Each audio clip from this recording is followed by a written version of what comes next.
नमस्कार दोस्तों, आज का हमारा जो टॉपिक है वो शेष फल पर आधारित प्रश्न। मैं प्रेम कुमार यादव। चलिए हम लोग आज का अपना टॉपिक स्टार्ट करते हैं। आज का हमारा टॉपिक यही हमने बताया कि शेष पर आधारित प्रश्न। यदि किसी संख्या के भाजक के गुणनखंड से भाग देकर शेष निकालना हो तो दिए गए शेष को गुणनखंड से ही भाग देंगे। जैसे क्वेश्चन कह रहा है कि किसी संख्या में 552 से भाग देने पे शेष फल 142 प्राप्त होता है। यदि उसी संख्या में 24 से भाग देंगे तो हमारा शेष फल कितना प्राप्त होगा। तो हमको कुछ भी नहीं करना है, जो हमारा शेष फल है और जिस संख्या में भाग देना है उसी को हम डिवाइड कर देते हैं। तो हो जाएगा 142 डिवाइड बाई 24। तो देखिए 24 पंजे होता है 120, 24 पंजे 120। तो यहाँ 5 देखिए 5 चौक का 20 और 15 10 2 12, 120 तो हो गया 22। अगर संख्या में हम 24 से भाग देंगे तो हमारा शेष फल 120 प्राप्त होगा। हमारा अगला संख्या है, किसी संख्या में 136 से भाग देने पे शेष 36 प्राप्त होता है। तो अगर उस संख्या में 17 से भाग देंगे तो हमारा शेष फल क्या प्राप्त होगा। तो हम इस 36 में 17 से क्या करते हैं, भाग दे देते हैं। 17 दूना 34, अच्छा 2। तो हमारा शेष फल क्या बचेगा, हमारा शेष फल 2 बचेगा। देखिए अगला क्वेश्चन है, किसी संख्या में 156 से भाग देने पे शेषफल 29 प्राप्त होता है। उसी संख्या में 13 से भाग देने पे शेषफल कितना प्राप्त होगा। तो हम 29 में क्या करेंगे, 13 से भाग दे देंगे। तो 13 दूना 26, 13 दूना 26 बचेगा 3। तो हमारा शेषफल कितना बचेगा, हमारा शेषफल 3 बचेगा। देखिए हमारे क्वेश्चन का लेवल बढ़ गया, एक लेवल ऊपर का क्वेश्चन है। कह रहा है किसी संख्या में 15 से भाग देने पे शेषफल 6 प्राप्त होता है। यदि संख्या के 4 गुना में 5 से भाग दिया जाए तो शेषफल क्या प्राप्त होगा। तो हमारा जितना शेष बचता है उसका हम 4 गुना कर देंगे। तो 6 गुणे 4, 6 चौके 24, 6 चौके 24। अब 24 में हम किससे करते हैं, 5 से भाग देते हैं। तो 5 चौक का 20। हमारा शेषफल क्या बचा, हमारा शेषफल 4 बचेगा। देखिए अगला हमारा क्वेश्चन है, कह रहा है किसी संख्या में 18 से भाग देने पे शेषफल 15 प्राप्त होता है। यदि संख्या के वर्ग में 18 से भाग दिया जाए तो शेषफल क्या प्राप्त होगा। तो हमारा शेष कितना प्राप्त हो रहा है, 15। तो हम 15 का स्क्वायर कर देंगे। 15 का स्क्वायर करेंगे तो हमारा आता है 225। 15 हम 225। अब 225 में हम 18 से भाग दे देंगे। तो 18 एकम 18, 18 दूना 36, एक बार जाएगा 18 एकम 18। अब यहाँ बच जाएगा 4, यहाँ कुछ नहीं। अब 5, 18 दूना 36, 18 दूना 36। तो अब हो जाएगा 15 में से हमारा 6 जाएगा, बचेगा 9। तो हमारा शेषफल क्या बचेगा, 9। हमारा शेषफल 9 बचेगा। देखिए अगला हमारा क्वेश्चन है, 17 के घाते 119 को 18 से भाग दिया जाए तो शेषफल क्या प्राप्त होगा। ध्यान रखिए जब अंतर 1 का हो तो हम 17 भाजक में से भाग देने वाली संख्या को क्या घटा देंगे। यहाँ आएगा -1, -1 के घाते 119, तो आ जाएगा -1। क्या आएगा, -1। देखिए जब -1 रहेगा तो भाग वाली एक संख्या में हम क्या करेंगे, जोड़ देते हैं। तो हमारा क्या हो जाएगा, 18 है। ठीक, जब हमारा 18 रहेगा, ठीक, तो अब इसमें एक क्या करेंगे, जोड़ देंगे। हमारा क्या, यही जो आया है इसी को जोड़ देंगे।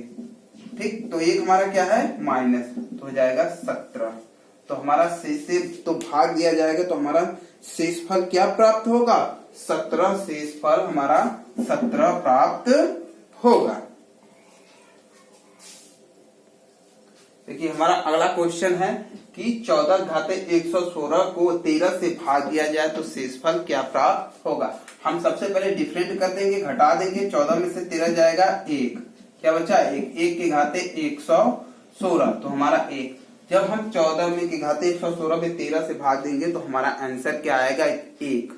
याद रखिए ये तभी यूज करेंगे जब दोनों का डिफरेंट 1 का हो, दोनों में अंतर 1 हो, तब ये ट्रिक हम क्या करेंगे यूज करेंगे। अगला हमारा क्वेश्चन है 18 घाते 142, 18 घाते 100 प्लस 343 को 19 से भाग दिया जाए तो शेषफल क्या प्राप्त होगा। देखिए अगर इस टाइप का क्वेश्चन रहेगा, इस टाइप का क्वेश्चन रहेगा तो सबसे पहले हम क्या करेंगे, एक सब्ट्रैक्ट कर देंगे। हमने जो नियम बताया 18 माइनस 19 बराबर हमारा क्या आ जाएगा -1। हमारा क्या आ जाएगा -1। हमारा जब -1 आ गया तो अब हम करेंगे क्या, ठीक, -1 के घाते 142, -1 के घाते 142। जब देखिए हमारा यहाँ सम संख्या होगी, जब यहाँ हमारी सम संख्या होगी तो हमारा जो मान आएगा वो धनात्मक आएगा। अगर संख्या हमारी विषम होगी, अगर संख्या हमारी विषम होगी तो हमारा मान क्या आएगा ऋणात्मक आएगा। तो हमारे यहाँ सम संख्या होगी, इसका मतलब क्या आएगा 1। अब बचा 343, तो 343 को हम क्या करेंगे 19 से भाग देंगे। 19 से कम 19, 19 दूना 38, इसका मतलब केवल एक बार ही यह जाएगा। तो 19 से कम 19, ठीक। यहाँ होगा 14, 14 में से 9 जाएगा आएगा 5, यहाँ हो जाएगा 2 में 1 और ये हो जाएगा 53। तो देखिए 19 वट्ठा 152, 19 वट्ठा 152, यहाँ बच जाएगा 1।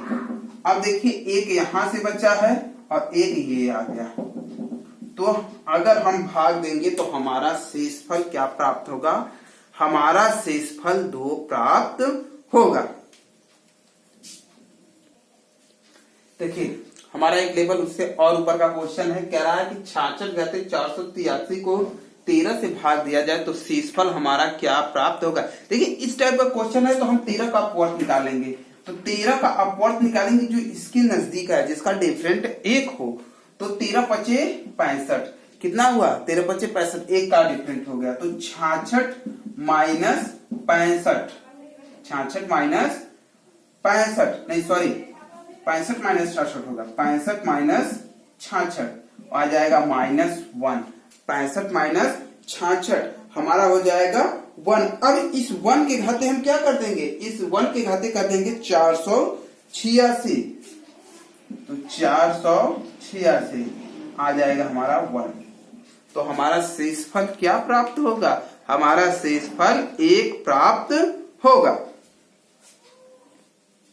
देखिए अगला का हमारा जो नोट है, हमने लिखा है कि दो संख्याओं में एक निश्चित संख्या से भाग देने पे शेष क्रमशः R1 और R2 प्राप्त होता है। तो उनके योगफल में भाग देने पर शेषफल R2, तब हमारा भाजक क्या होगा। इसके लिए हमारा हो जाएगा भाजक बराबर R1 plus R2 plus R3। जैसे हमने क्वेश्चन दिया कि दो संख्याएं क्रमशः 143 और 218, 143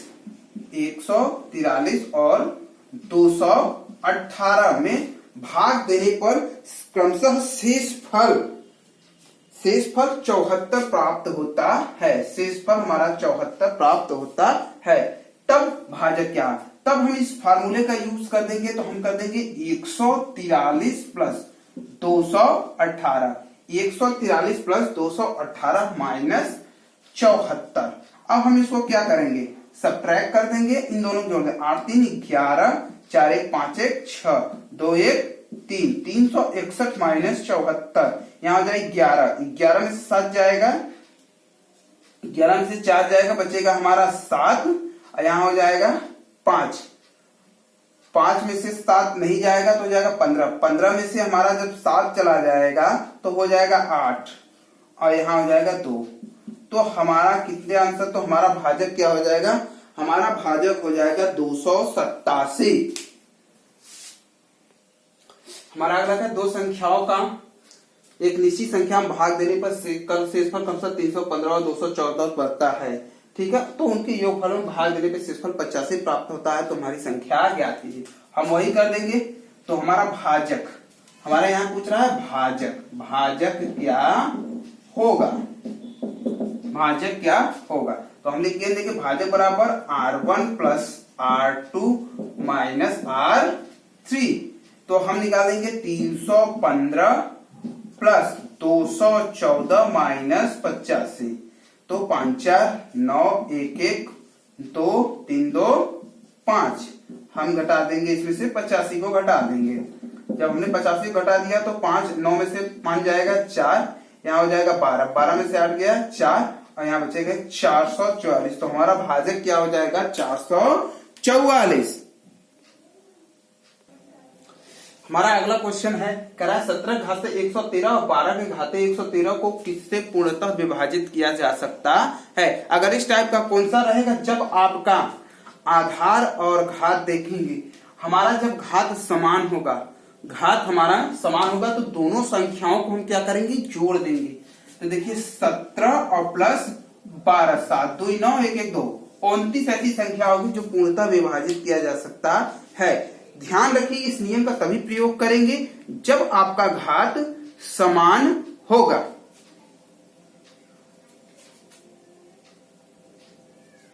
देखिए हमारा अगला क्वेश्चन है, कह रहा है कि 7 के घाते 82 और 3 के घाते 41 को किस संख्या से पूर्णतः विभाजित किया जा सकता है। तो देखिए हमारा देखेंगे पहले आधार घात, आधार से नहीं लेकिन घात हमारा क्या डिफरेंट है। देखिए ध्यान दीजिए कि हमारा इसमें घात हम दोनों को समान कर लेंगे। 7 के घाते 2 के घाते 41 प्लस 3 के घाते 41। देखिए अब हमारा घात समान हो गया, तो अब हम क्या करेंगे, दोनों संख्याओं को जोड़ देंगे। तो 7 का स्क्वायर प्लस 3 का, 3 के घाते 1 हो जाएगा हमारा। तो 7 सते 49 और प्लस 3 तो 51 नहीं 52, क्या हो जाएगा 52। 52 ऐसी संख्या होगी जिससे हम भाग देंगे तो पूर्णतः संख्या हमारी क्या हो जाएगी, विभाजित हो जाएगी। देखिए उसी हमारा अगला क्वेश्चन है, कह रहा है कि 48 घाते 17 माइनस 7 घाते 17 को किस संख्या से पूर्णतः विभाजित किया जा सकता है। देखिए जब इस प्रकार का क्वेश्चन होगा, देखिए माइनस है, हमने पहले बताया कि आधार को अगर घात समान है तो आधार को हम क्या करेंगे, घटा देंगे। 48 पे 7 जाएंगे, क्या बचेगा 41। 41 ऐसी संख्या होगी जिसमें हम इसका भाग देंगे तो हमारी संख्या क्या होगी, पूर्णतः विभाजित हो जाएगी। देखिए आगे हमारा आंशिक भागफल पर है, हमारा दूसरा टॉपिक है आंशिक भागफल। देखिए आंशिक भागफल का जब हमारा क्वेश्चन रहेगा तो हम ये आपका चार्ट है, आंशिक भागफल का चार्ट है, इसी तरह हम निकालें। जैसे इस पे क्वेश्चन कैसे रहेंगे आगे, आंशिक भाग ऐसे रहेगा। 343 में क्रमशः 4 5 6 7 से भाग देने पे क्रमागत शेष क्या होगा, क्रमागत शेष क्या होगा, माने क्रम से जो शेष आएगा वो क्या होगा। तो ऐसे चार्ट हम बना लेंगे। सबसे पहले ये हमारा चार्ट है, इस पे 1-2 बार आप प्रैक्टिस कर लेंगे तो बहुत आसान हो जाएगा आपको भागफल निकालना क्रमागत शेष का। जैसे हमारी संख्या होगी 343। 343 में हम पहले 5 से भाग दे देंगे। 343 में हम 5 से भाग देंगे तो 5 6 के 30 बचेगा, यहाँ 5 40। तो क्या शेष क्या बचा, यहाँ से 3 शेष बचा, हमारा 3 शेष बचा। अब हम 6 से भाग देंगे, 6 1 कम 6 और 6 1 कम 6, यहाँ से क्या बचा 2 बच जाएगा हमारा। अब किससे, 7 से, 7 से भाग देंगे, 7 1 कम 7, यहाँ से बच जाएगा 4। तो हमारा जो क्रमागत शेष आएगा वो हमारा 3 होगा। क्रमागत शेष, हमारा क्रमागत शेष हो जाएगा 3 2 और 4, यही हमारा क्रमागत रहेगा। 343 में अगर हम 5 6 7 से भाग देंगे क्रम से तो हमारा शेषफल यही आएगा। उसी क्रम में हमारा अगला क्वेश्चन है कि वह छोटी से छोटी संख्या क्या होगी जिसपे 4 6 8 से लगातार भाग देने पे शेषफल 2 3 और 4 प्राप्त होंगे। तो देखिए इस टाइप का जब भी क्वेश्चन रहेगा हम सबसे पहले अपना कॉलम बना लेंगे। क्या बना लेंगे, कॉलम बना लेंगे। कॉलम बना लेंगे हम ऐसे अपना, और याद रखिए जब हमारा शेषफल पे दिया रहे तो अंतिम भाजक को हम 1 मानेंगे। अंतिम जो हमारा होगा हम मानेंगे कि यहाँ 1 होगा। ठीक है, तो हमने मान लिया हमारा भागफल क्या है 4, 6, 8। ठीक, हमने यहाँ अंतिम वैल्यू 1 लेंगे, अंतिम मान जो होगा हम 1 लेंगे। जब अंतिम मान तो हमारा शेषफल कितना प्राप्त हो रहा है 2, 3 और 4। 2, 3, 4 अंतिम शेषफल 2, 3, 4 हमारा प्राप्त हो रहा है। तो हमारी संख्या क्या होगी, देखिए हम इसमें मल्टीप्लाई कर देंगे तो 8 गुणे 1 बराबर 8 और इस 4 को क्या करेंगे जोड़ देंगे, 8 4 12। क्या हो गया 12। अब इस 12 का गुणा हम क्या किसमें करेंगे, इस 12 का गुणा हम 6 में करेंगे। 12 का गुणा 6 में कर देंगे तो 12 गुणे 6 तो 12 6 72। तो अब ये 72 आ गया और प्लस 3, 72 3 75। हमारा कितना हो गया 75। अब इस 75 का गुणा किसमें कर देंगे 4 में, तो 75 गुणे 4। तो देखिए 75 गुणे 4, 75 गुना होता है 300, 3 600 हो जाएगा हमारा 600 और प्लस 2। इसकी मतलब हमारा जो संख्या निकलेगी, हमारी संख्या आएगी वो कितना आएगी 602 होगी। हमारी जो संख्या होगी वो 602 होगी। देखिए उसी क्रम में हमारा अगला क्वेश्चन है, कह रहा बहुत छोटी से छोटी संख्या है जिसमें 12 और 15 से लगातार भाग देंगे तो शेषफल 8 और 10 प्राप्त होगा। हम अपना कॉलम बना लेंगे वही इसी तरह। हमने कॉलम बना लिया, ठीक है। कॉलम बनाने पे हमने लिख दिया कितनी संख्या है 12 है और 15 है। भाग देने पे शेषफल 8 बच रहा है और 10। हमने बताया था कि अंतिम वैल्यू को हम क्या लेके चलेंगे, अंतिम वैल्यू को हम 1 मान के चलेंगे। अंतिम वैल्यू को हम 1 मान लेंगे। तो देखो 15 1 कम 15 तो हो जाएगा 15 और 15 प्लस 8 15 प्लस 10 हो जाएगा हमारा 25। तो अब यहाँ क्या हो जाएगा 25 गुणे 12। देखिए 25 दूना, देखिए 12 पंजे 60, हाथ में आया 6, 12 दूना 24, 6 30 हो जाएगा हमारा 300 और प्लस 8 जोड़ देंगे तो हमारी संख्या क्या मिल जाएगी, हमारी संख्या मिल जाएगी 308। हमारी संख्या मिल जाएगी 308। उसी लेवल में हमारा एक लेवल क्वेश्चन बढ़ गया। ये एक लेवल ऊपर का क्वेश्चन है, उससे कह रहा है कि किसी संख्या में 4 और 9 से लगातार भाग दे, 4 और 9 से लगा भाग देने पर क्रमागत से 3 और 5 बचते हैं। ठीक है, यदि भाजकों का क्रम पलट दिया जाए, यदि भाजकों का क्रम पलट दिया जाए तो उनके क्रमागत शेष क्या होंगे। तो पहले हम निकाल लेंगे, जैसे निकालते हैं अपना कॉलम बना लेंगे। हमारा 4 हो गया और 9 हो गया, क्रमागत शेष 3 और 5 बच रहे हैं। हमको अंतिम वैल्यू 1 लेके चलनी है। तो 9 एकम 9 5 14 हो जाएगा। तो 14 चौका 56 और प्लस 3 59। हमारा संख्या क्या हो गया 59। कह रहा है कि भाजकों का क्रम पलट दिया जाए, भाजकों का क्रम पलट दिया जाए। तो हम चलिए भाजकों का क्रम पलट दे रहे हैं। तो भाजकों का क्रम 3 और 4 और 9 है, तो हम कर देंगे 9 और 4। हमारी संख्या होगी 59 59। तो 9 में भागे 9 छंग 54, 9 छंग 54। तो शेष हमारा क्या बचा 5 और 4 एक कम 4 दूना 8, तो 4 एक कम 4। तो हमारा शेषफल बचा 2। शेषफल हमारा बचा 2। तो अब हमारा क्रमागत शेष क्या होगा 5 और 2। हमारा क्रमागत शेष हो जाएगा 5 और